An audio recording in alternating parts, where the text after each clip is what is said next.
ஓம் நம சிவாய. தெய்வத்தின் குரல் முதல் பகுதி. எனக்கு முக்கியம் அம்பாள் என்ற தலைப்பில் மகாபெரிவா அருளிய உரையின் தொடர்ச்சி. மற்ற மதங்களாலோ நாஸ்திகத்தாலோ நம் மதத்துக்கு ஹானி வராது. நம்முடைய அனுஷ்டான குறைவினாலே தான் ஹானி வரும். நம் உடம்பில் சக்தி குறைந்தால்தான் நோய் வருகிறது. அதுபோல் நம் அனுஷ்டானம் குறைந்தால் மதமாற்றம், நாஸ்திகம் முதலிய நோய்கள் வந்துவிடுகின்றன. அனுஷ்டானங்களை விடாமல் செய்து கொண்டு அம்பாளுடைய சரணார பிந்தங்களை தியானம் செய்து கொண்டிருந்தால் போதும். ஒருத்தருக்கும் ஒரு கஷ்டமும் வராது.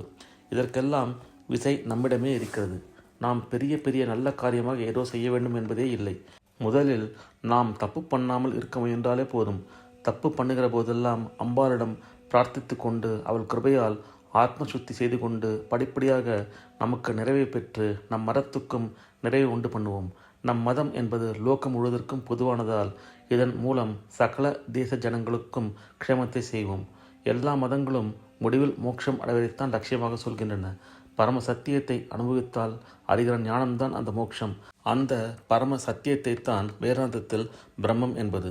பிரம்மத்தின் சித் சக்தி என்கிற ஞானஸ்வரூபமாக இருக்கிற அம்பாளை உபாசித்தாலே அவளுடைய அனுகிரகத்தால் நாமும் அந்த சத்தியம்தான் என்கிற ஞானத்தை அடைய முடியும்.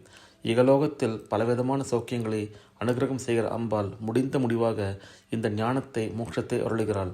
அவள் அனுகிரகத்தால் தான் சம்சார பந்தத்திலிருந்து விடுதலையாகி மோட்சம் அடையலாம். அம்பாளை ஆராதிப்பதால் ஞானம் ஆவிர்வமாகி அஞ்ஞானம் விலக மோட்சம் கிடைக்கிறது என்பது சாஸ்திரங்கள், ஸ்தோத்திரங்கள் எல்லாவற்றிலுமே சொல்லப்பட்டிருக்கிறது.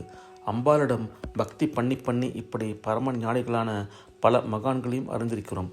நாம் ஆரம்பிக்க வேண்டியது அம்பாளுடைய சரணார விந்த தியானம்தான். கொஞ்சம் கொஞ்சம் தியானம் செய்தாலே அதன் ருசி தெரியும்.